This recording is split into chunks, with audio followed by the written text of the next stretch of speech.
On some CSRS, especially those used on school buses, adjustments involve sliding webbing through an O-ring.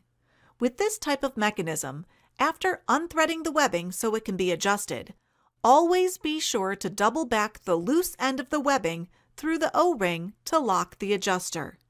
Without doing this step, the adjuster is not locked and the child is not secured. Here's an example of how to use an O-ring for a child in a safety vest. First, set the proper length. The lower strap of a safety vest should not ride up onto the child's soft tissue, so use the O-ring to make the vertical strap snug while making sure the lower horizontal strap remains low, touching the seated child's thigh.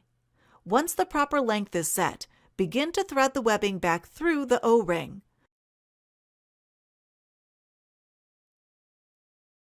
Pull all the way through,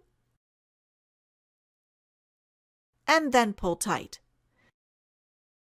The adjuster is now locked. You can see from the side view all of the layers of webbing as they overlap. A good way to remember this is to turn the O into a C. When it is unlocked, you see the full shape of the O-ring.